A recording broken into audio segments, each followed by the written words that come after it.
when people recognize in that idiot themselves.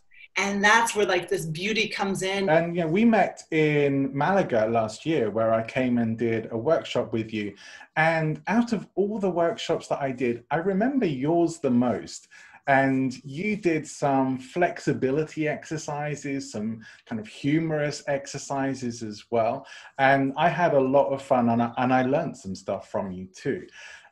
Where yeah, that's good, right? That's the whole point. Welcome to Speaking of Influence with John Ball from presentinfluence.com. Each week we talk about presentation skills and public speaking and the tools of influence and persuasion with experts and incredible guests. Stay tuned and enjoy the show. Speaking of Influence is uploaded and distributed to all major podcast networks through Buzzsprout. Buzzsprout is the simplest way to get your podcast started with tons of great resources for new podcasters. You could start your podcast today. Follow the link in the show notes.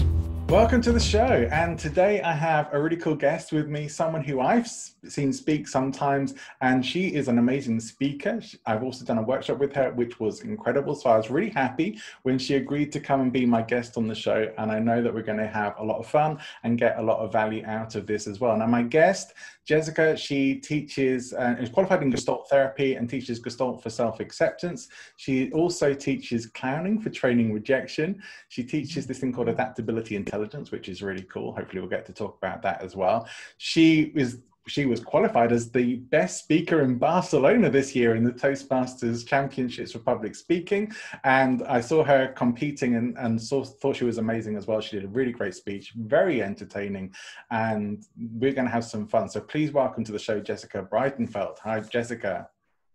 Hi, thank you so much. Where did you first get into presenting and public speaking, first of all?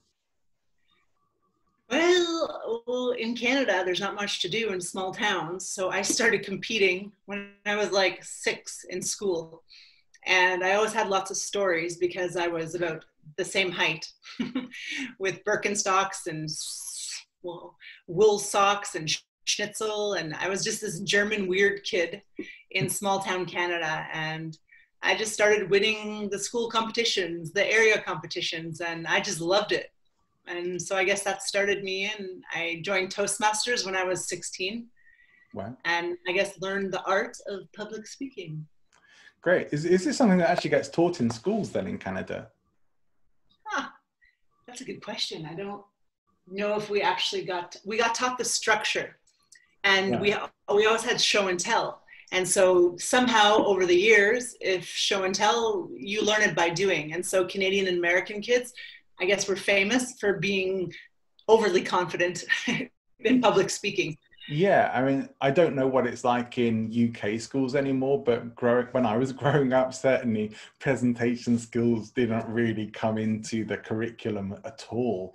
And so giving a class presentation was rare if it happened at all. You know, maybe you'd answer a question here or there, and that would be about it. So it's great that to some degree that public speaking or some level of public speaking or presentation training is being given to kids at really young ages. I would like to hear about things like that.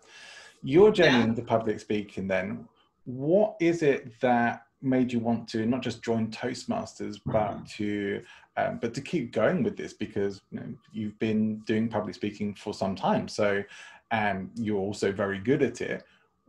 What does it fulfill for you?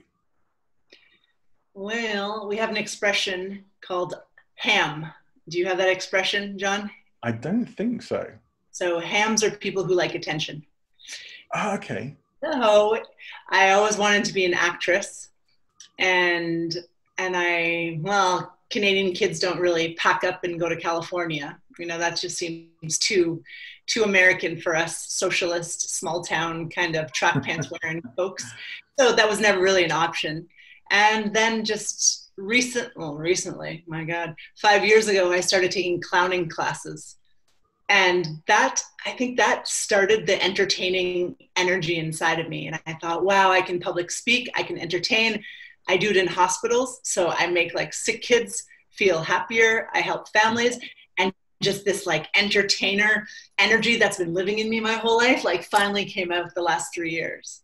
Yeah, I sometimes have introduced myself to people as a bit of a failed actor who went into public speaking and presentations as my way of fulfilling that need within me to still perform on some level. But yeah, I can totally relate to that. And let's go first to the clowning then, since you mentioned that. Why clowning? What a silly question. Because clowning, John, is the most beautiful art in the world, says a clown.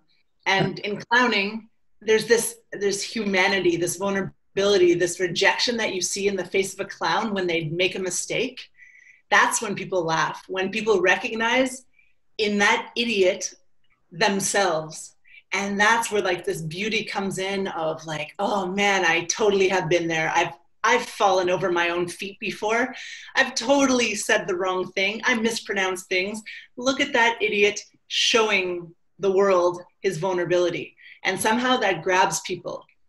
And to do that really well, you have to really practice rejection, because to get people to laugh, you have to show you're good and you're bad, you're ugly, you're clumsy, you're smelly, you're funny, you're not funny, you're serious, you're sad. Like you have to show all these parts of the human condition.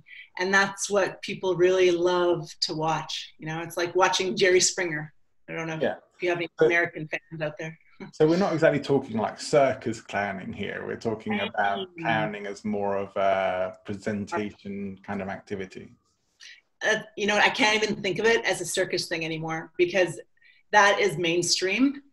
And of course, that's what most people know. But when you get down to it, the art of it is what is the beauty of it. And of course, you can't understand that, and nobody would understand that until you take a course in it and go, wow, this is not blowing balloons up for little kids. This is something much more profound and something more beautiful.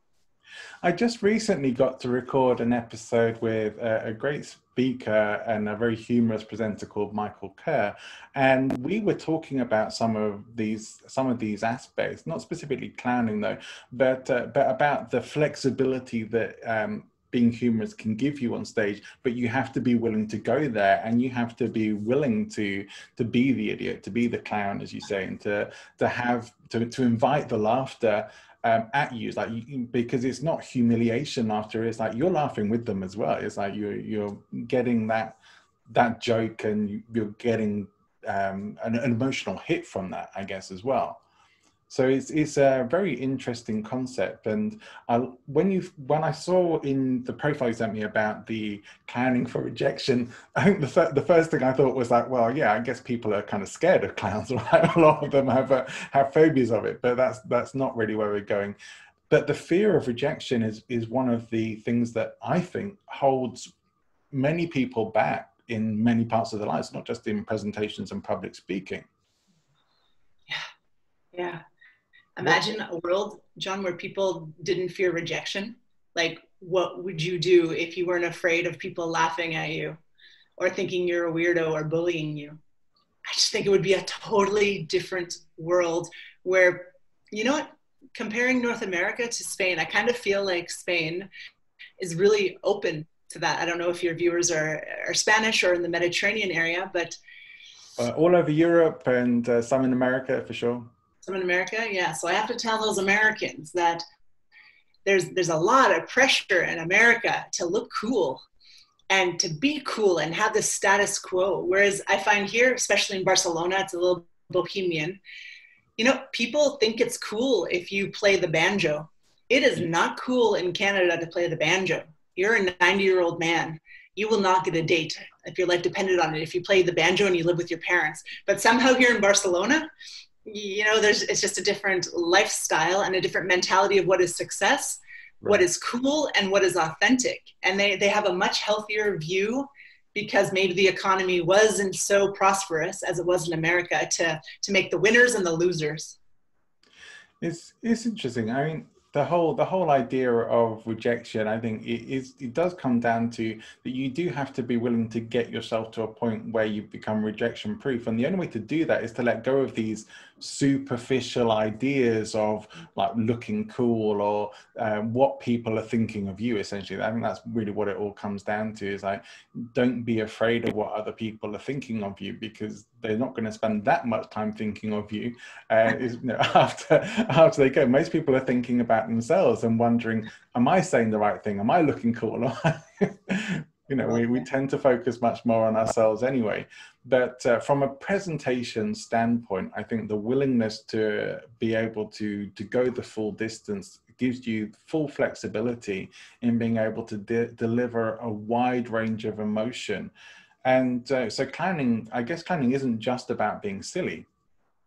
I'd say it's almost not about being silly, because a clown is trained to think that he can do it all. He doesn't know that he can't do things. So he goes in there with this enthusiasm. And when he fails, we laugh, because we see the humanity in his surprise in his face. And that's what like gets us, because like this idiot doesn't know that he can't dance salsa. He's trying so hard, he looks like an idiot and he doesn't even know it. And that's what it is. He's not trying to be, he's being human, just like we all think we're really good at a lot of things, and then our partners tell us like, actually, I don't really like that so much, or you're not really that good of a cook, or you're a little bit fat. We have an image of ourselves that as soon as someone chips away at that image, we become like a little 5-year-old that is being bullied on the playground. We become very defensive. And if we were just to relax and go, yeah, I suck at cooking. Yeah, I'm not the best kisser in the world. Yeah, I wasn't picked for the basketball team. Like, I'm kind of just a normal human, good and bad. Then we could just do so much more, because we won't have to try and impress people with our coolness or our value. Yeah. And so a clown doesn't know what that means. They don't even know what those social things are that we have. And that's the beauty of it. Yeah. I love the idea of that you go and entertain children in hospitals as a clown. What kind of things do you do there to entertain them as a clown there? I use silly little things, and I might even use a wig. I actually have these things right beside my desk. So yeah, very handy. I'm a clown for real. And we just go there and we pretend that we don't know that they're sick. Right. We're there for the parents more than the kids, because the parents are worried about the financial burdens, about the child's health, and also their realities. And the kid just knows that they don't feel very good. So we go in there and we pay attention to the parents. And we're there for 10 minutes to pull them out of their worries. I'm called Dr. Bailarina, so I dance badly, and that seems to go over well. 180-meter blonde girl who doesn't speak the language dancing is pretty idiotic. Yeah, but that's great, and laughter in itself is often called the best medicine, and I think it genuinely is, and especially in what can be quite serious or sometimes depressing environments, to bring in some joy and laughter is wonderful. For somebody who maybe wants to learn how to increase their flexibility in terms of not being afraid of what people think of them and being able to be a bit more of a clown, what kind of exercises could you recommend for somebody to try to, like myself or anyone who wants to do more presenting, to loosen up a bit more, to get into more of that clown spirit? I recommend you flip your glasses upside down, and there you go. Very nice. Awesome. And I recommend you risk saying silly things, like making jokes that might not be funny, that just might be corny. Or I recommend you wearing something that looks weird. Once, John, I wore underwear outside of my pants for 4 hours on a train to Girona. And that's like a small town with really local people. And the looks I got were like so humiliating. It was just like, in my head, I wanted to tell those people that I'm not mentally unwell, that I'm just training my rejection muscles, right? But I couldn't because that was part of the exercise. And after having so many, well, men, it was really humiliating that way. Having so many men like look at me like that weird, strange, homeless cat woman, like it really hurt my ego and it really hurt my, you know, who I think I am. Yeah. But after that, I swear I could probably do anything and have less shame and, I don't know, not worry so much what people think about me. What would you say then are some of the things that maybe you've been able to do because you feel more rejection proof now that you wouldn't have been able to do before? Rejection proof. I love that. I wonder, is that a real term? Do we use that on LinkedIn? I think people would know what it is. I'm sure it's not the first time I've heard it. Rejection proof. I love it. For online dating, this might be a niche. It could well be. How to make men rejection proof. Yeah. What was your question? Now I'm starting to think about business ideas. Sorry, I like that kind of mind as well. Just what are some of the things that you've been able to do since you proved yourself for rejection that you might not have been able to do before? Before, maybe Burning Man, doing a lot of crazy things at Burning Man. Not like the drug stuff, really, because you don't have to be brave to do drugs, actually. It's the opposite of that.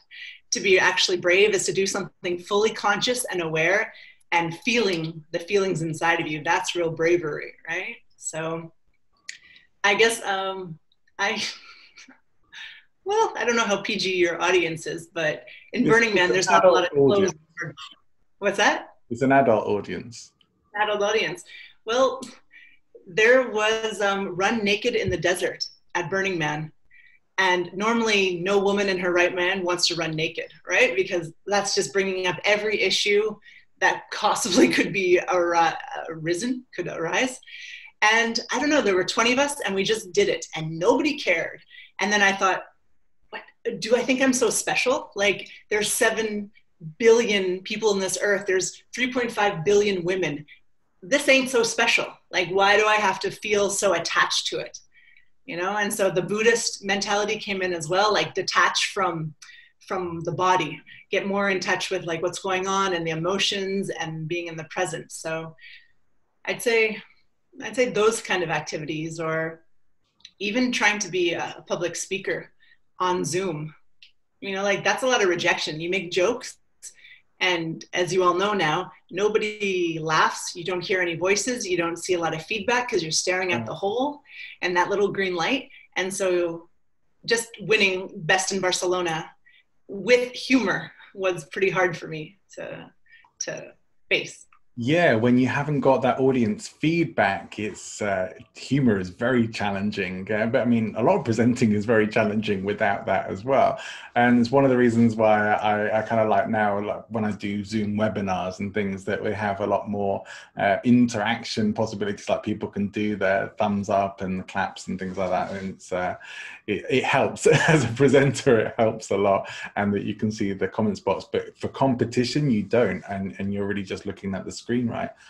And I loved your presentation. I saw that was I guess that was after Barcelona. It was what, the national, or what level was that? After Barcelona, division. Yeah. And so I really loved your speech for that, and it was a lot of fun. And how do you personally start preparing a speech? What kind of things do you consider before you even start constructing it? To be honest, I look for humor. I think, can this story get at least a laugh a minute? I heard that once from the president of our prestigious Toastmasters Club. She said, even a serious story about death and disease needs to have one laugh a minute. And that's stuck in my head. And so I think humor, if you're into therapeutic uses of humor alleviates stress and tension. So if you're telling a deep, deep, dark story for 7 minutes, you might win, but chances are if you're able to take people on a roller coaster of emotions and get a laugh out of your trauma, if you're okay with the trauma, you'll probably do much better, because you need people to not cry and hate their lives after your speech, right? You want them to leave feeling motivated. Yeah. So humor is key. I agree that humor is really important.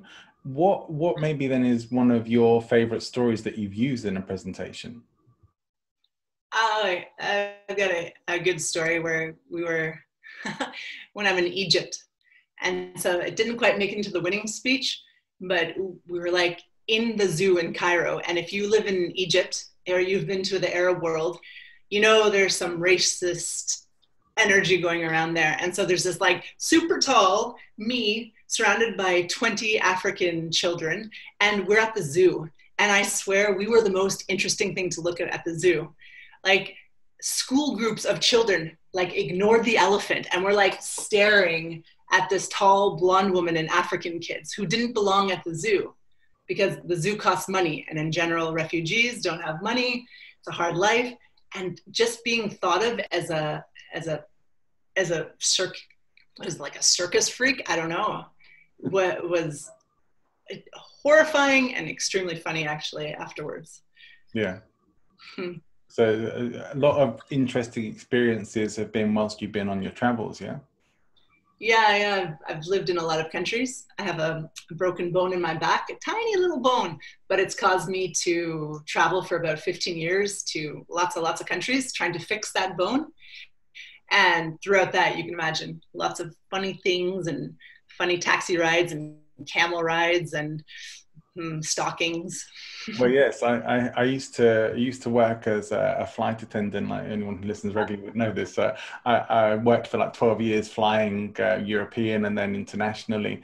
And probably most of my most interesting stories have come from my travels and sometimes from working in the airline as well. Although some of those I'm not sure are suitable for the podcast, but some of them may well be. But yeah, they're great material for speeches and presentations.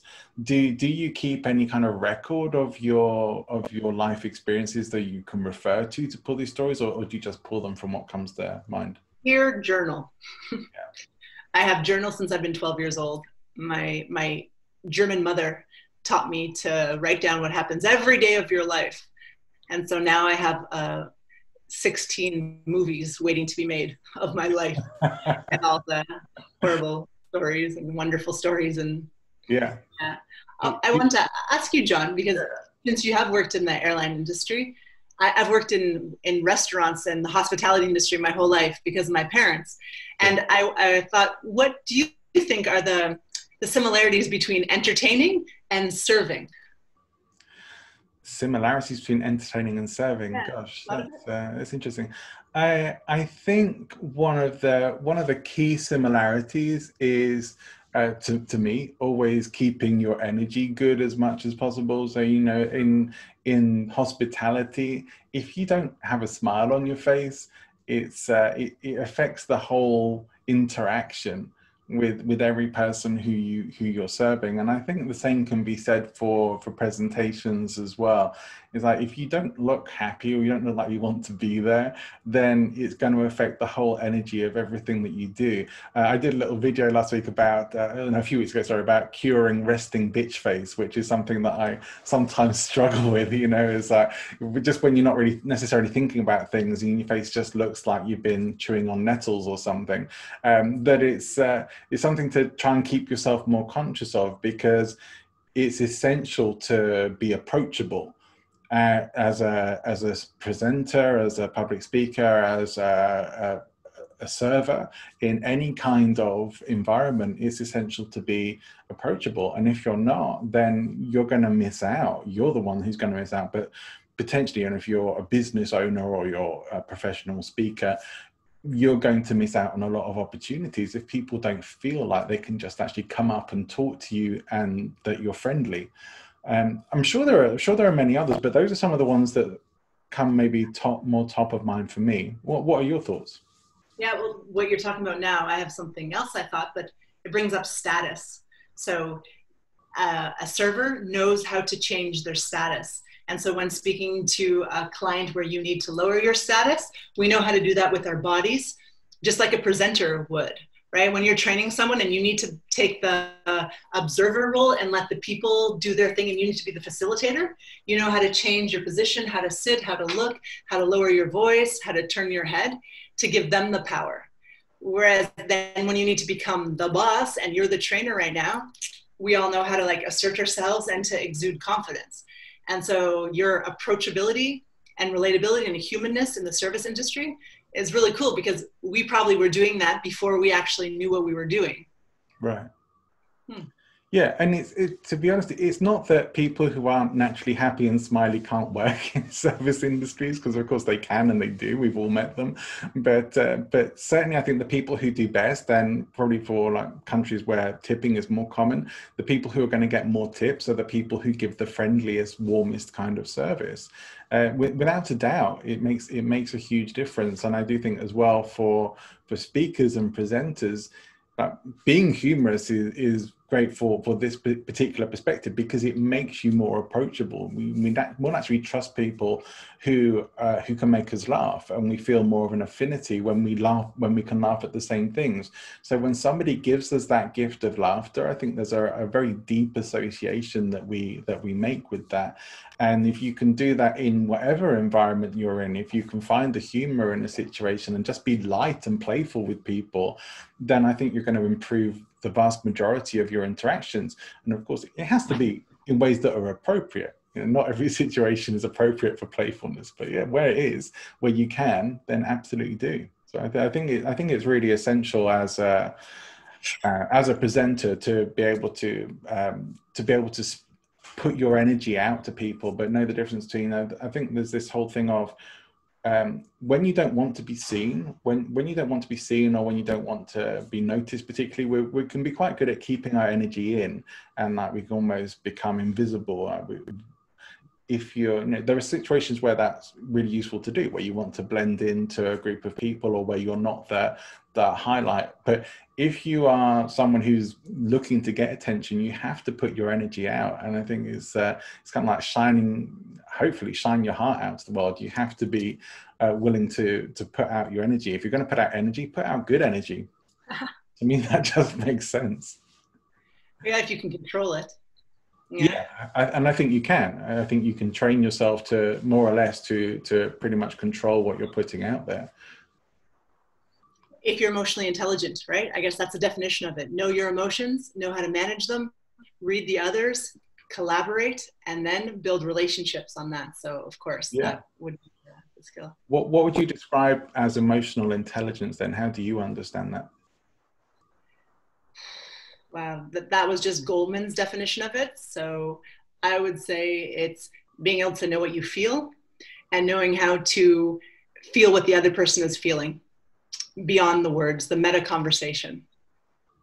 And if you can do that, you can have relationships. If you can't do that, you're always like talking to a wall, or someone's talking to your wall, and you just never connect. So you feel lonely.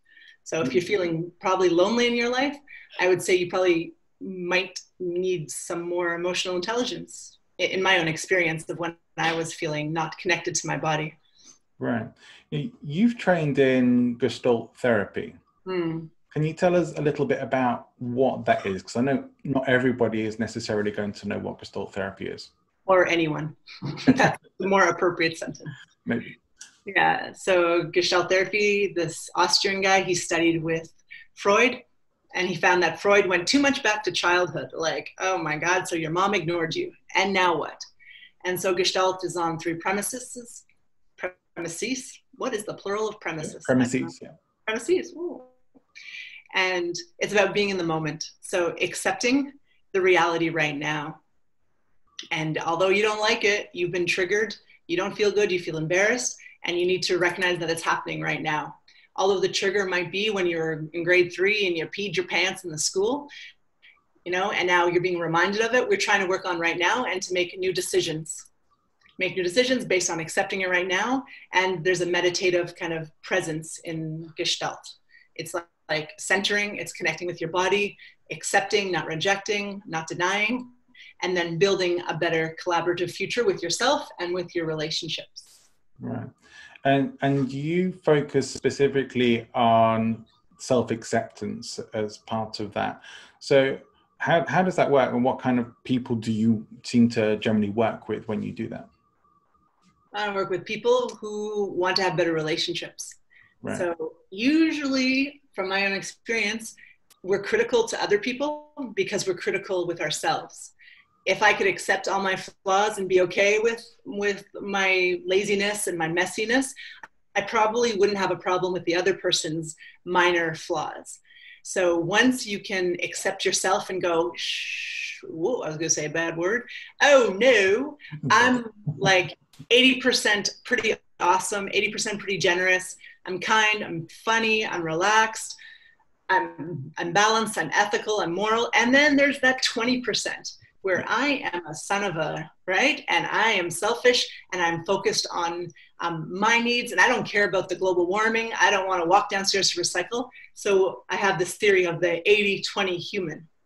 And once you can accept that you have dark and you have light, beauty and ugliness, snot and glorious shiningness, then you're like a human. You're finally a human, and you accept that there's the yin and the yang. Yeah, I sometimes rally against the cult of positivity that often exists in the personal development world, and I've talked about it a few times on my podcast, that we are emotional beings, and we can't be positive all the time. It's not natural, and if you're trying to do that, you're probably suppressing or stopping other stuff in your life that is going to affect you. You know, the things we don't pay attention to in our lives, we pay with pain. And if you're intentionally suppressing a significant part of your emotional life, then you are going to pay at some point for that. It's going to come back and it's going to bite your ass, and it's not going to be nice when it does, right? Bite your ass. I like that. Bite you in the bum.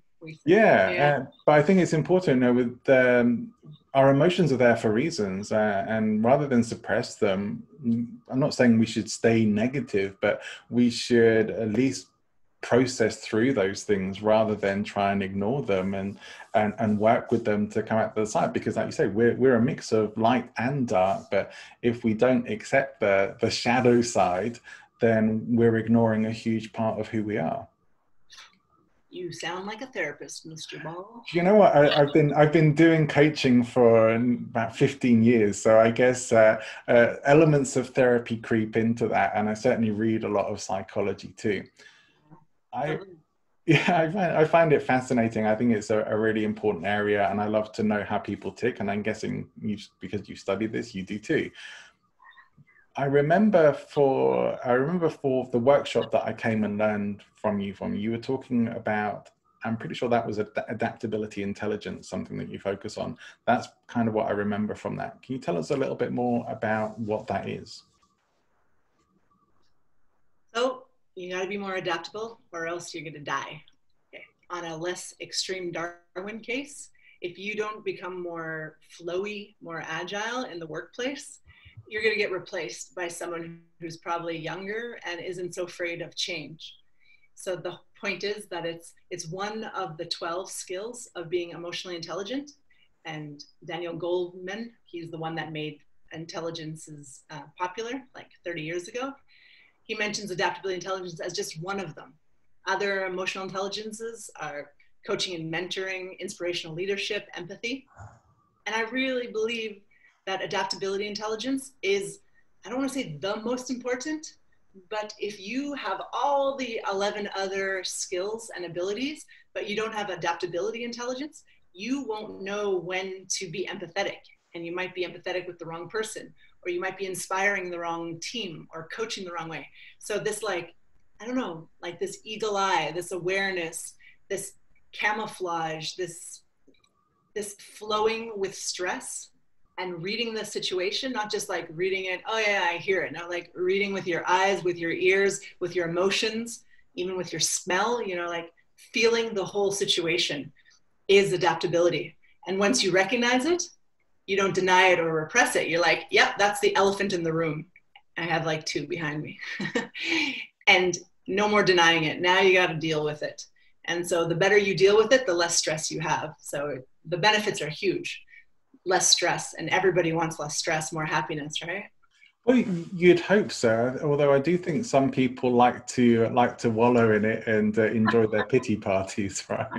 Pity party if there's ice cream. Yeah, I know. Make sure I'm not invited to that party. To be honest, cross me off the guest list for that one.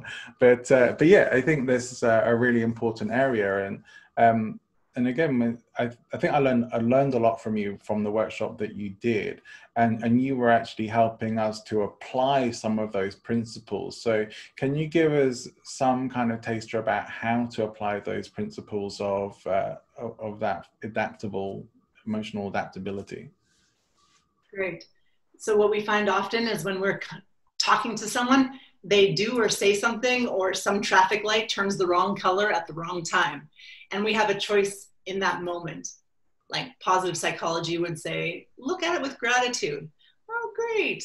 I have a red light. I can breathe for 1 minute. But we're humans. We're not really positive all the time or ever. I think we're actually more negative. We're driven by fear and worry, unfortunately. As we evolve, maybe not so much in the future, but right now. So if you are in a situation that you don't like, you have a choice. Be angry about it, or be happy about it. The positive psychologist would say that, or just accept it. And I'd say that's the most neutral way and takes the least amount of energy. It might take a little bit more of the positive energy to see the positive side of just accepting it, but that's where the benefits lie. You can become Buddhist, you can become very Zen if you just look at the situation and accept it. And punto. It's like, this is what it is. I hate it, I love it, I can't change it. My grandma was a German immigrant to small town Canada, and she only had one real picture in her house. She had beautiful paintings, but she had this one quote that she had for 30 years up there. And it's, I'm sure you know it, it's from the Bible, I guess, or God grant me the knowledge the wisdom to know the things I can change and to know the Serenity Prayer, yeah, is that what it is? Yeah. It was my grandma's something like, grant me the wisdom to change the things I can and to accept the things that I can't, or something like that. Beautiful. Look at that. My grandma was an adaptability intelligence coach, and maybe that got stuck in my head. And so now I just see it as like, you got to accept the way you are, the way things are going, the way your relationships are. You accept it, but then you don't end there. You like decide to collaborate. So if you remember, John, I'll give you a pop quiz to see if you remember from November. Oh, this should be interesting. Okay. Okay. You have 4 options. One of them is the best answer.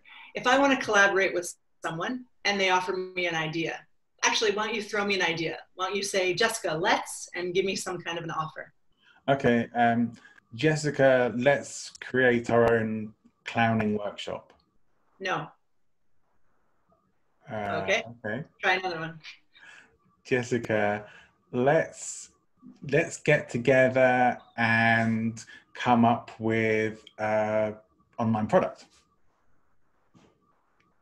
Yes, but I would prefer to maybe work on my product before your product. Another one. Jessica, let's get together and I'll help you work on your product. Yes.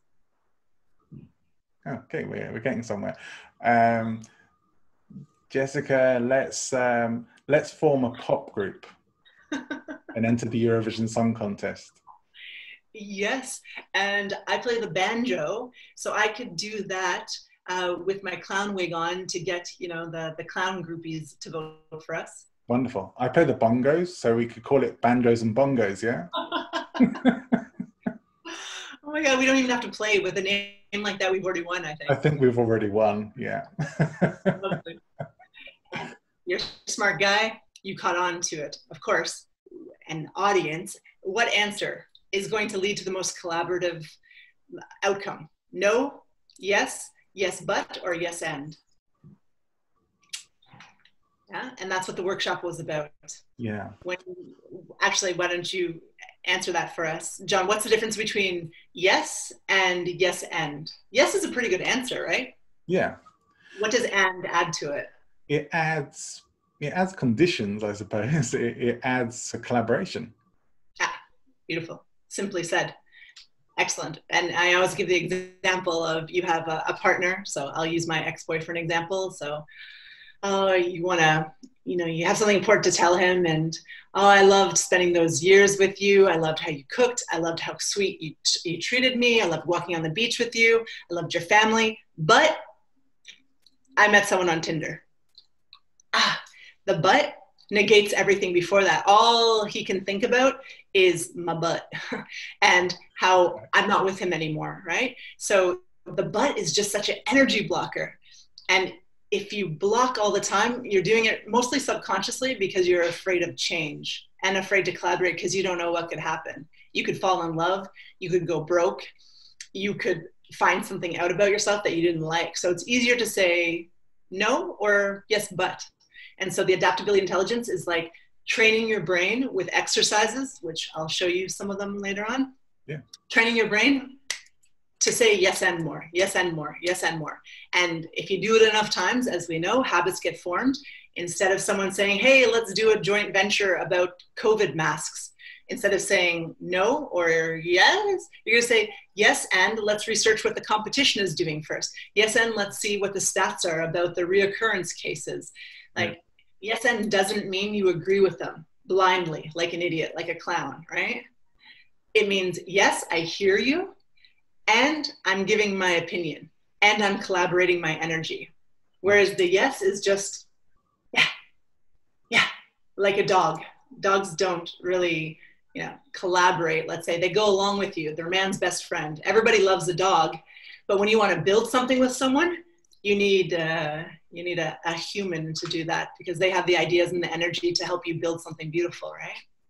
Right. And I guess if you don't get the yes and in those sort of interactions, you are the primary mind. You are the one who's sort of doing everything, maybe with some support along the way, but then you're the one saying, well, you do this, where you get that yes and collaboration. It's like, okay, well, we're in this together now. There's more of a mastermind, is a group mind that can work on this thing. I know from presentation and communications trainings that I've done in the past that, the word buzz, you're saying, it kind of just negates everything that's come before it because you're only really going to listen to what's been said afterwards, right? But that's always interesting in itself. But the yes and thing I've heard before for improv workshops, like people who are learning improv skills, right? Well, guess what? It's 100% improv. It's just that improv scares the bejeebers out of people, right? Improvising is so scary because you're left in front of people without knowing to say. It triggers every insecurity that every human has. So I can't teach you improvisational skills. So I'm going to teach you Adaptability Intelligence by Daniel Goleman, right? Yeah. So essentially it's marketing on my side, and you're very clever for picking up. That's exactly where it comes from. It comes from the world of improvisation theater, improvisation jazz, improvisational sports teams. When they practice, yes and, yes and, yes and, yes and. And then when they're in the game and they can't predict the future, they're trained so well to see the moment and the options that they are extremely adaptable and they flow and agile and they score goals. Yeah. Or they make beautiful music because they've trained the adaptability muscle in their brain through improvising so much that it becomes a second instinct.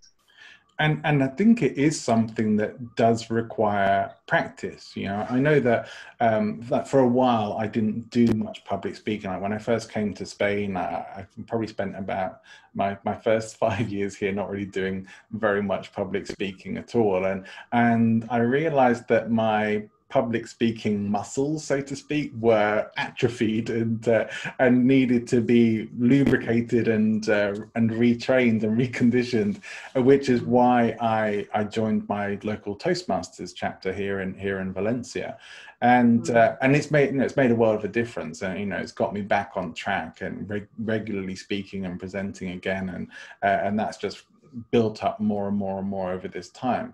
But also I can remember having done improv classes that were the kind of yes and thing, or they're really just putting you on that getting you to go wilder and sillier as you went through it all, that you have to train yourself to get over your own self-consciousness about just doing whatever comes up in your head without being judged for it, right?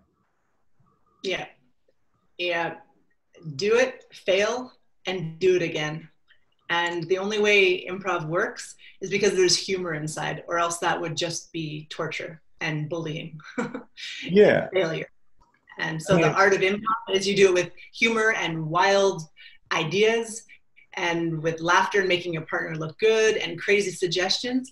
And it's practicing. It's like exercising while watching Casa de Papel, right? There's a little bit more motivation because you get some feedback and some benefits from practicing this quite hard skill.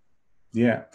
I think more or less like anything, especially on those sorts of creative levels, that the more you practice it, the more you get into that kind of mindset of doing it. And, you know, I've tried my hand at writing comedy before, and it's hard. I still try and put it into my speeches and stuff, but actually trying to write like a comedic set or a comedic sitcom or something like that, it's hard and it's difficult to get this, but you do start to get into that way of thinking when you do that more regularly, when you do that with a level of frequency. And I think it's more or less the same for everything. And I know that the class we did with you, we did some kind of improvisational exercises that were a lot of fun. Yeah. Are you subtly asking me if we should do it now? I am. I'm inferring that we should move in that direction, yeah. Okay. Well, the simplest one would be simple. It's not simple. Is yes and. So we can build a story together. Okay. No pressure to be funny or even interesting because it's an exercise. And I'm sure you know, but maybe you could tell the viewers, what's the secret to humor? How do we create humor? You know. Timing.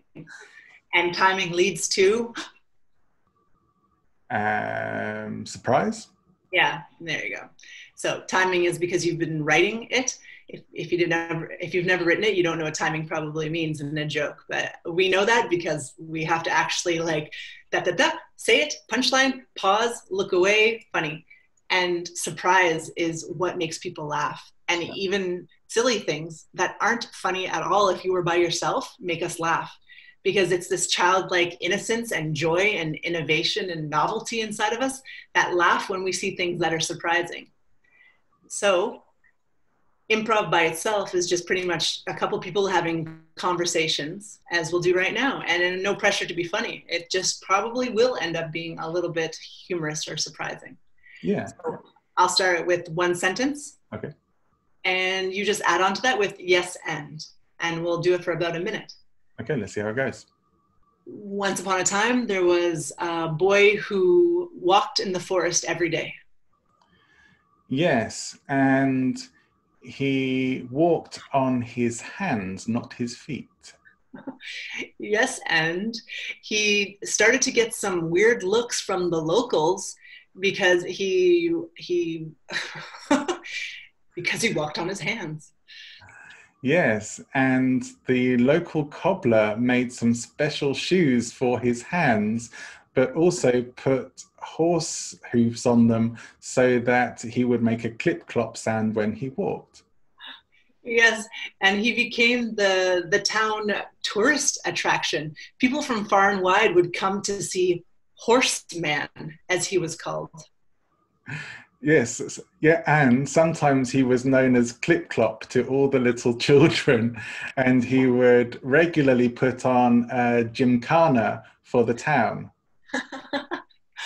Yes, and he one day noticed a very beautiful dark-skinned woman who was visiting to come see Clip-Clop Man, and he flashed her one of his upside-down smiles.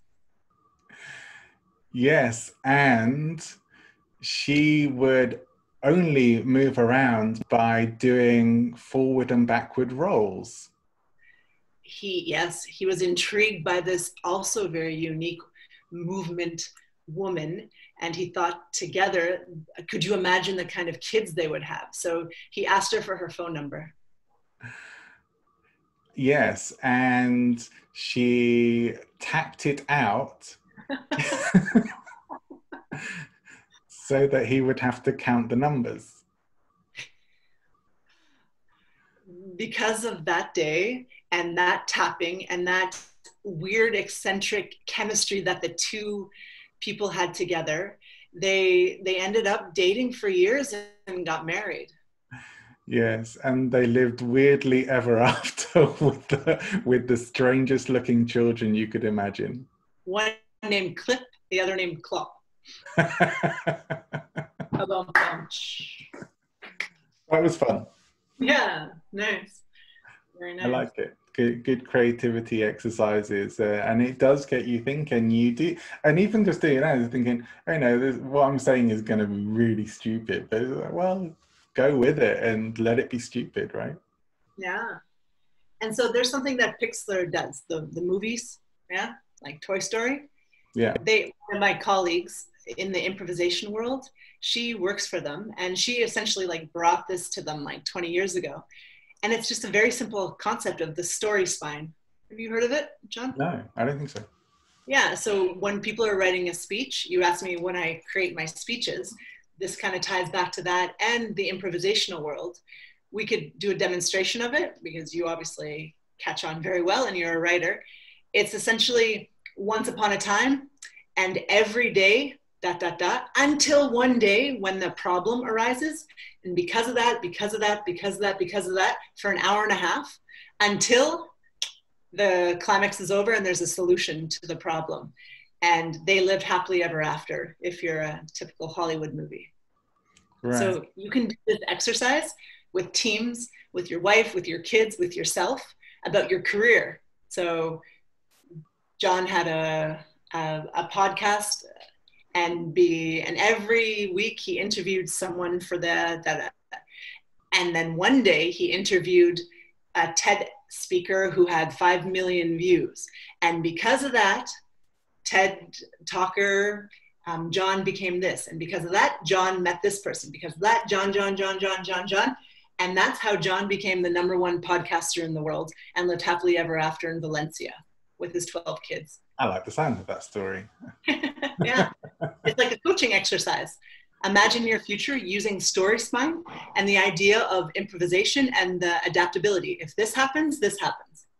It's A happens, B happens, right? But yeah, in a more fun, in a funner way. It makes a lot of sense, and I just last week released an episode. I remember last week when this goes out, but I just last week released an episode with a guy who's a professional storyteller. He's won the Moth Story Slam 48 times. He's going for his 49th and 50th. He's won their Grand Slam 6 times, and we were talking about story construction, but I don't think we actually got onto this story spine thing. So that's fascinating. And I really always appreciate stuff that helps with the storytelling, because it's a vital part of presentation and public speaking. And I think it's actually really good just for life. We often, just with our friends or in social circles, will tell stories. And if our stories are really bad, then it's not going to be very entertaining. But if we can tell better stories, then it's going to be much more interesting. But I love the idea of using that as a coaching tool as well. That's a really good resource. So thank you for bringing that up. There was an exercise that I remember you doing in the workshop that I attended from you, which was a prop kind of exercise, where it's like you had items for people to pick, and you had to create a little presentation around that. I think that's right. Oh, I recall that one. Yes, I did that one. Yeah, so that's one of the most famous ones for team building and brainstorming and collaboration, often for marketing teams, but the process works. It trains the muscle, right? So you have an item, so you grab anything. So, well, this is embarrassing, but I have this in my room and I don't know what it is. It's a decoration of sorts. Right. And so the object would be to present this as something that you would want to buy, the reason for it, create a jingle for it, a slogan for it, and the benefits of it. So Right. you have 5 minutes as a team, or you, John, to think about what this could serve as, right? The purple cone.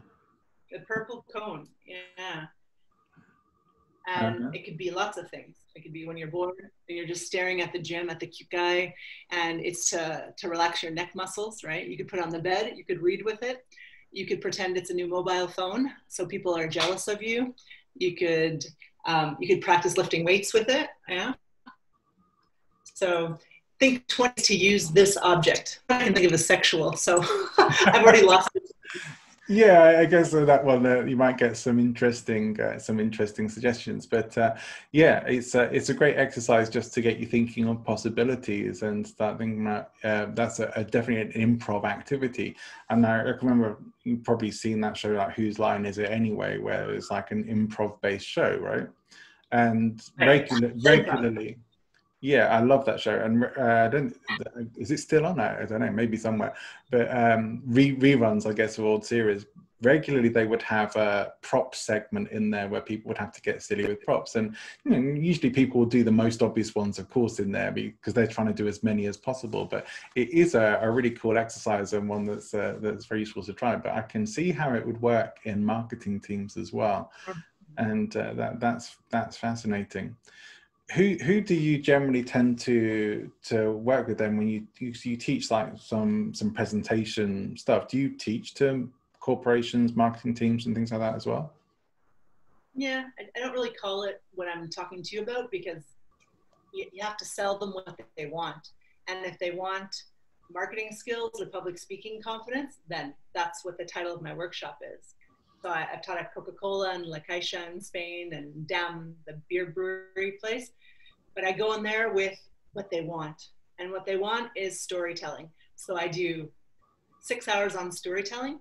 But as soon as I start, I teach them adaptability intelligence. I teach them the mental mentality, the positive mental mentality. I'm saying that wrong. I hope you edit this. Mind frame.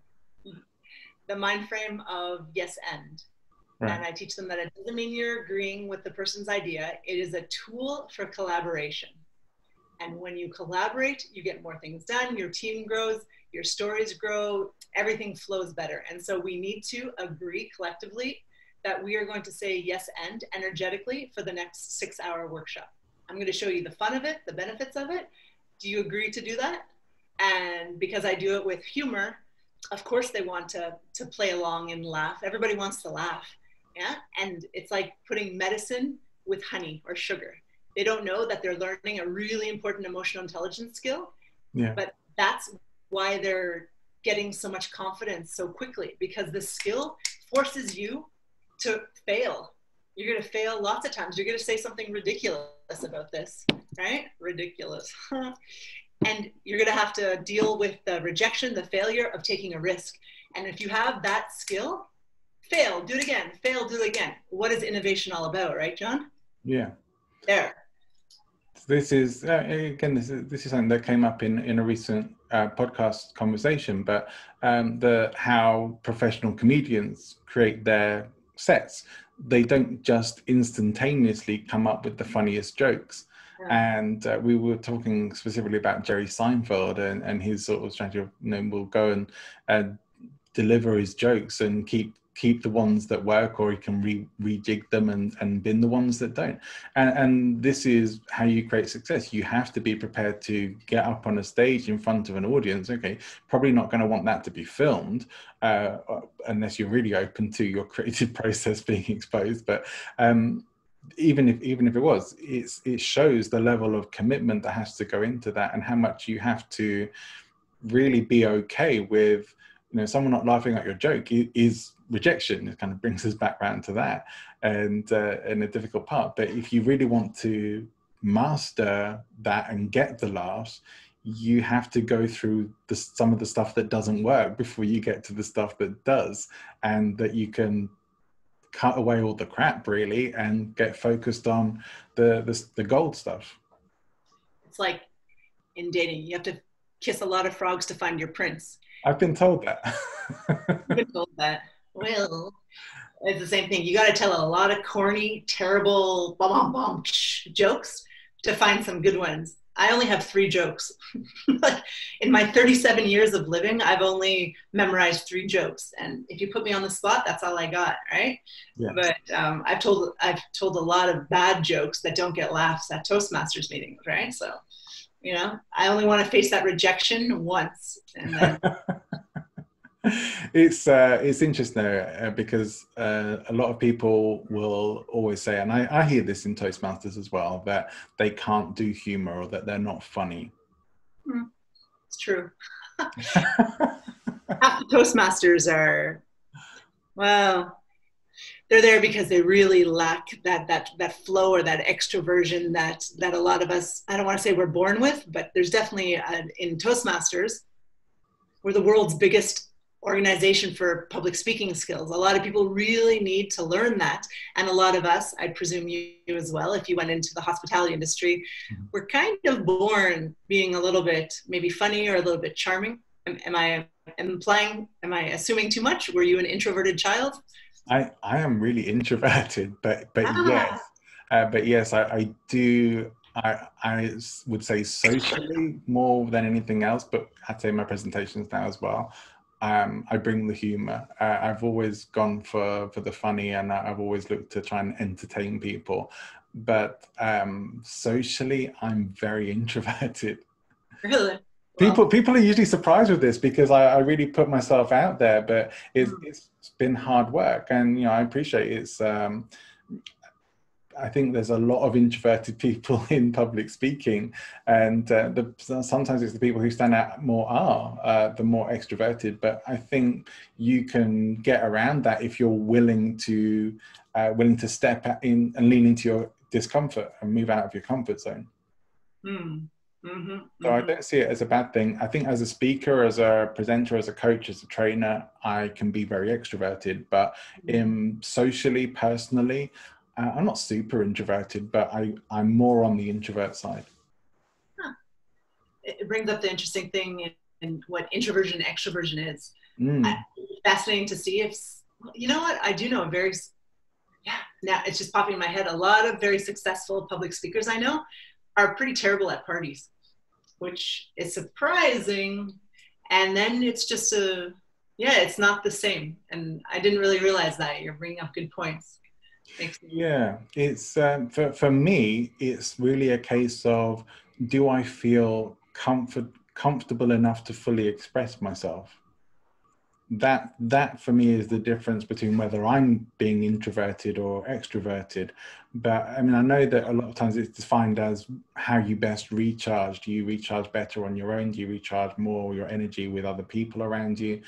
I'm somewhere in the middle, but you know, I have to have some time that's just quiet time for me, but I can't be away from other people for too long either, because that affects me too. Like if I'm alone for too long, then I'm not that introverted. So I probably fall somewhere on the scale more towards introvert. But when it comes to presentations and even just doing something like this, I think you have to push yourself out there and just get out of that headset.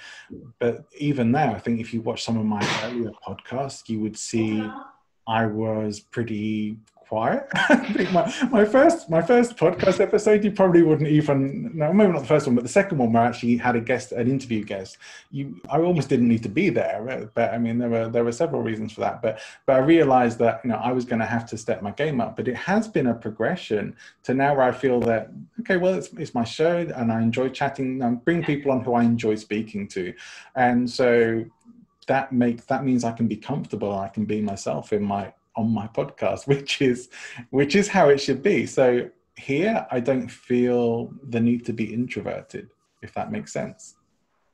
What I'm hearing is that it's comfort. Yeah, it is. You know, I'm aware that you know, when I've done, like in Malaga, where we met, I was competing and in two competitions there, and I know that. You know, even now, you know, even though I've been doing this stuff and I've been doing online presenting, coaching for a long time, but getting up on a stage, still get like the butterflies, the heart pounding, you know, all that kind of stuff.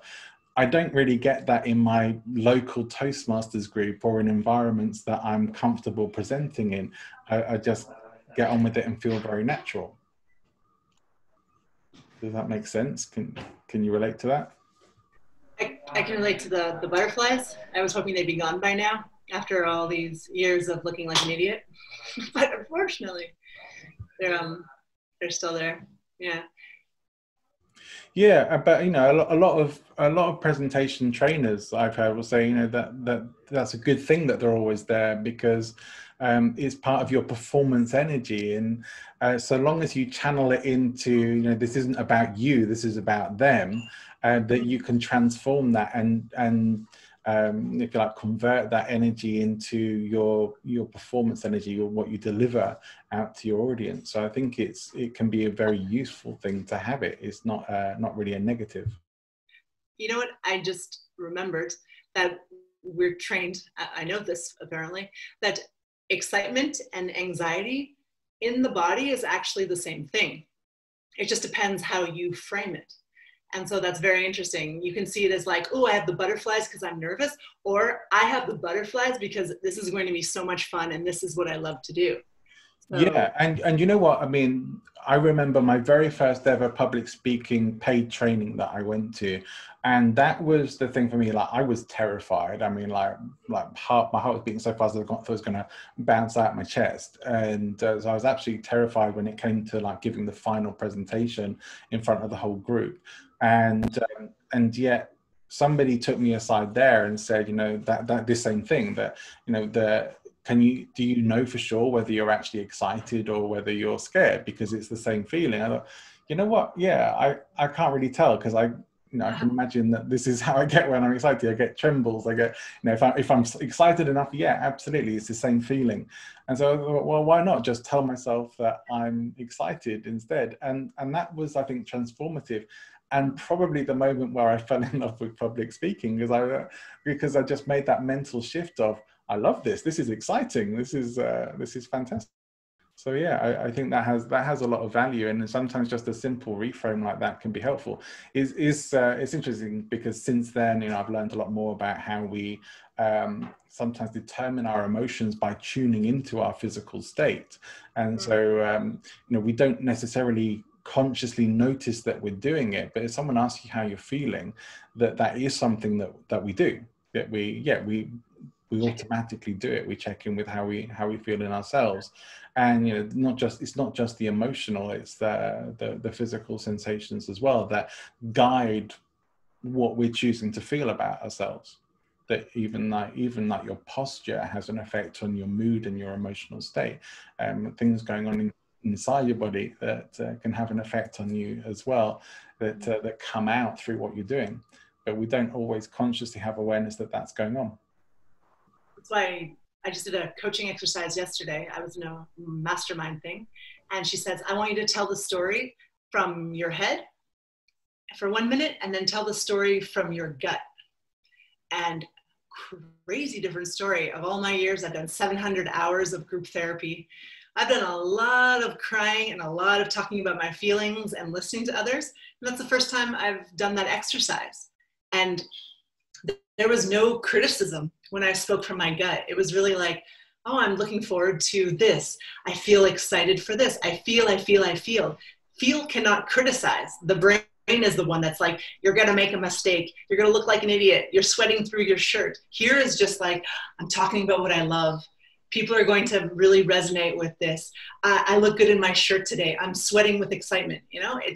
And so if you can tap into and drop into your gut, apparently it's 3 centimeters below the belly button, whatever the hippies call that area.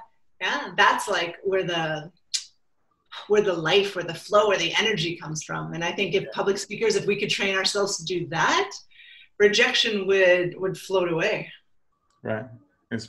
Maybe it's one of these energy chakras or something, but yeah, I'm not sure I have one. I went for an X-ray and they couldn't find it, but you were reborn so enlightened that you didn't need one of those chakra systems. That's quite possibly the case. Quite possibly. But yeah, no, I agree that. I mean, from neuro-linguistic programming training, and I guess you would know something about that they teach about the sort of learning styles, and that comes with like the visual, the auditory, the kinesthetic, and the auditory digital. And that I mean, I think maybe we're more talking here about the difference between the sort of inner dialogue, the auditory digital, and the kinesthetic, the really feeling part of stuff, which does relate more to like the in your head or in your gut. Although I guess it's more like kinesthetic is more like we tend to focus that more around the general stomach area, abdomen area. But yes, similarly, very much so, and the different feelings. But as a speaker and presenter, for sure, you need to get into that feeling state, because if you don't have emotion in what you're delivering, it's just data, right? And data in itself is boring, and data in itself isn't memorable. You know the number one thing, pardon me, but this is such like a beautiful nugget of information. I didn't create it, but it's like, I tell all the people that I train, it's like, what are you here for that you can't send in an email? You know, you cannot send human emotion in an email. Emoticons, emojis can only do so much, right? And so I think the number one thing when we're training our people is like, teach them how to express themselves, and fluency and confidence trump grammatical precision, perfect timing, right? TED talkers, they are not trained professionals. They're people with ideas that matter, right? Right. Whereas in Toastmasters, we're trained to move our hand perfectly, to pause 3 seconds, look at the audience. We're much more technical, I find, than TED speakers are. And so it would be great if we, people who compete like you and I, if we could blend that a little bit more, make Toastmasters a little bit more human. Yeah, and hopefully that is the case. You know, I've been encouraging my members, particularly here in Valencia, to check out the book Storyworthy, which I've talked about a few times after having interviewed Mackie Dix as well, because of all the nuggets it has for telling stories and really being emotional with them as well. And when you're talking, I was thinking also about you know who Edith Piaf is, right? The famous French singer, and long gone. But if you've never listened to a recording of her sing, you know, it's a thing to do it. But the reason why she was so famous, why people would travel to go and see her, wasn't because she was the most technically brilliant singer. It was the emotion that she put into her music. I would maybe even say, well, maybe Nina Simone was an incredibly technical singer as well. She was amazing, but also with her, the reason why I think so many people still like to listen to Nina Simone songs is the emotion, the raw emotion in that music. That like you say, trumps everything. It's that's what people connect with, not with information, not with technical perfection, but with real emotion and real people, authentic emotions, right? This ties back, John, to when you asked me an hour and 20 minutes ago what clown is, right? People connect to human emotion. The clown has no technical skill in dancing.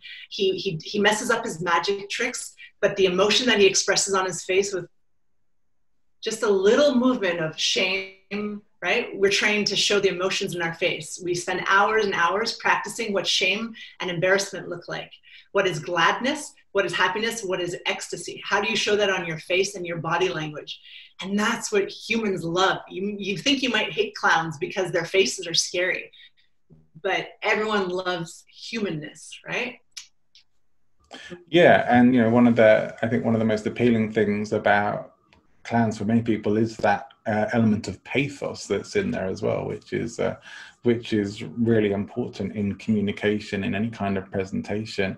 And you know, go back to the earliest days of presentation skills and Roman oratory, and that pathos is one of the most critical parts of considered one of the most critical parts of presentation. So I love this, and I'm aware that we've talked a lot, but it's been I really enjoyed this conversation, and I hope that you have as well. And I want to come now to some of the questions that I like to ask all my guests, because you gave me some interesting answers. So before we get to that, actually, I should ask you, where can people find out more about you? Well, there's a thing called LinkedIn.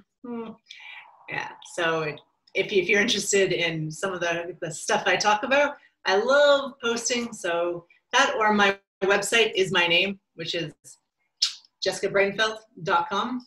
It's the only name in the world, good German name. And I also do a lot of Facebook stuff. And I do a discovery session. So if you think some of this crazy gestalt, clown, rejection, public speaking appeals to you, I think it would be fun to dive in a little bit further and see what's blocking you. Excellent. Well, I'm definitely going to include those links in the show notes so people can come and check you out. And I encourage you to do so. I mean, I learned a lot from you in a very short space of time in Malaga, and today as well. Really, there's been some really great insights, and I've really appreciated this. I asked you for a book recommendation, and you gave me a very unique answer. Your journal. I think your life is the most interesting thing that you should be paying attention to. You know, I watched a movie last night and I think I cried 90% of the time. It was about orphans dying. Oh my God, the cider house rules. And it was so emotional. But then I'm back to my regular life, right? And if I make my life interesting, then I always have stories. I always have emotional roller coasters. I have love, I have hate, I have trauma, and the human resilience triumphs it. So it's like the best thing you can read is really you and your emotions in your life, I think. Now, I also asked you if you had any resources that you could share, and you did mention a PDF that people can get from you. Yeah, it's full of activities where you can get people to brainstorm and get them at the beginning of your meetings to adopt the mentality of yes and. So it's done with short little kind of ice-breaking games. You don't call them ice-breaking games, but you would just say, hey, this is for agility and adaptability. And almost everyone in a corporate setting will say, yeah, that's a good idea to warm up before we brainstorm. And it creates some laughter. Laughter breaks down barriers. Trust is generated amongst the group. And so pretty much guaranteed if you use one or two of these once in a while, it'll be better meetings. I'm happy to share that with you. Yeah, great. Where can people download that from? Yeah, it should be on my website. And also, if you do put the links up there, I can send it to you because the website thing, to be honest, I'm having glitches and Fiverr hasn't responded back to me yet. So I'm not 100% there yet. Probably by the time I'm scared. So if someone connects with you on LinkedIn or whatever, you'll send it to them. Yeah, it'd be fun anyway. So. Okay.